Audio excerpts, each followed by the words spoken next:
तो आज मैं आपके लिए यूपीएससी 2023 का सीसेट का क्वेश्चन कंप्रहेंशन लेके आए हैं आप सभी को लोगों के लिए, ताकि अगले साल बहुत सारे बच्चे हैं जो सीसेट में पास होते हैं, उसी को ध्यान में रखते हुए हमने यह सीसेट का बैच लॉन्च किए हैं। और ये तो यहाँ पर आज देख सकते हैं 2023 का सीसेट है। हम यहाँ पर बताएंगे कि सीसेट को कैसे हल किया जाता है, क्योंकि बच्चे अधिकतर हिंदी मीडियम वाले के साथ यह दिक्कत है कि वो सीसेट नहीं पास हो पाते। इसलिए हमने ये ठाना है कि इस बार हिंदी मीडियम वाले का रिजल्ट बढ़िया हो और सीसेट में अधिकतर लोग निकले, ताकि अधिकतर से अधिकतर लोग मेंस में बैठ सकें। तो चलिए हम शुरू करते हैं, ज़्यादा आपका वक्त लेते हुए नहीं। तो हम बताना चाहेंगे कि जैसे सीसेट में कंप्रहेंशन सॉल्व करने के लिए क्वेश्चन आते हैं, जैसे कि केवल, कहीं अगर स्टेटमेंट में आपको दिख जाए केवल, सभी, हमेशा, विशिष्ट, ये सारे शब्द अगर आते हैं तो 99% चीज़ें ये गलत होती है वो स्टेटमेंट, उसको ध्यान में रखते हुए। लेकिन इससे नज़रअंदाज नहीं किया जा सकता है कि जो आपके नॉलेज है पहले उस नॉलेज को देखिए। और एक और नियम है, ये नियम है कि जो बिल्कुल आप सही है के आधार पर और गलत के आधार पर हम उसको एलिमिनेट करते हैं। अगर एक सही मिल गया, गारंटी सही मिल गया तो उसके एलिमिनेट करेंगे, एक सही डायरेक्ट सही मिल गया तो उसके साथ हम जाएंगे। इस तरह से कंप्रहेंशन को सॉल्व किया जाता है। तो हम चलिए बताते हैं, बहुत ही जटिल क्वेश्चन है, यूपीएससी 2023 में आई है ये सीसेट।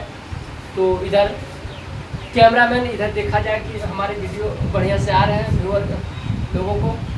तो हम पढ़ते हैं, हम भारत के विभिन्न राज्यों के बीच नदी जल को लेकर विवाद होने के बारे में सुनते हैं।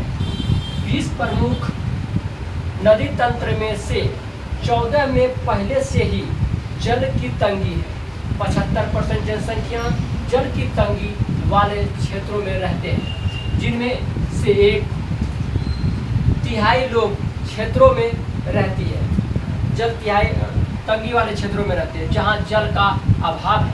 जलवायु परिवर्तन, बढ़ती जनसंख्या की मांगे और कृषि द्वारा इनको पूरा करने की आवश्यकता तथा तेजी से बढ़ रही शहरीकरण एवं औद्योगिकरण जल की तंगी को और बढ़ाएगा। भारत की संविधान के अनुसार राज्य की विभिन्न विनियमन को छोड़कर जल राज्य का विषय है, केंद्र का नहीं। इसके विभिन्न हितधारियों की आपस में होड़ लेती मांगे के बीच संतुलन सुनिश्चित करने के कुंजी इस बात में है कि द्रोणी बेसिन पर आधारित रीति से संगठक क्षेत्रों और राज्यों के बीच जल का बंटवारा किया जाए, जिन्हें जल की उचित भाग देने के लिए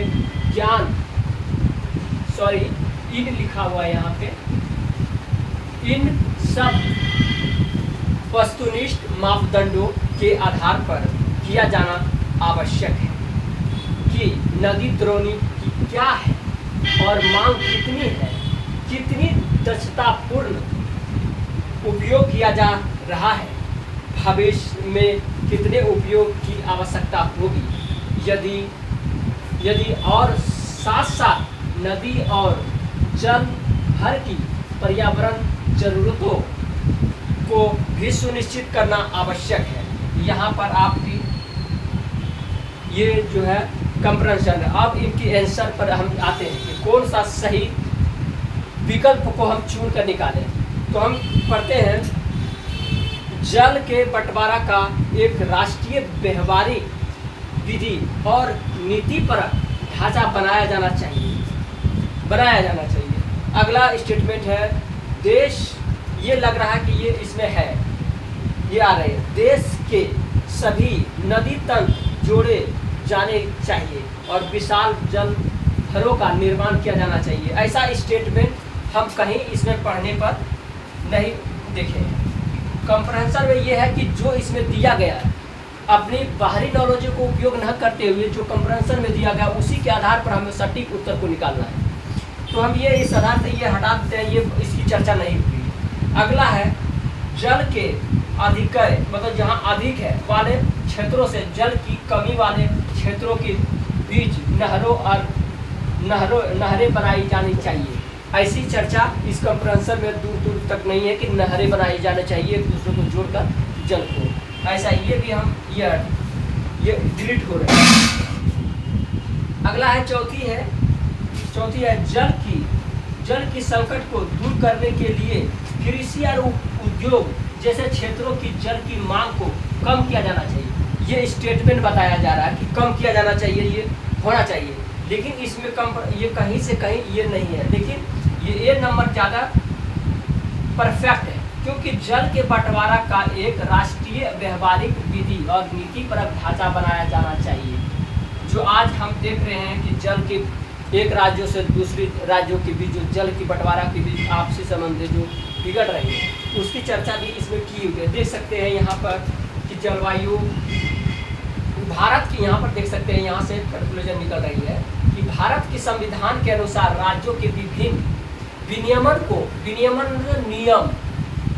नियम को छोड़कर जल और राज्य का विषय है, जल राज्य का विषय है, केंद्र का नहीं। इसके विभिन्न हितधारियों की आपस में होड़ लेती मांगे के बीच संतुलन निश्चित करने की कुंजी इस बात में है कि द्रोणी पर आधारित रीति से संगठक क्षेत्रों और राज्यों के बीच जल का बंटवारा किया जाए। यहाँ से ये आंसर निकल रहा है।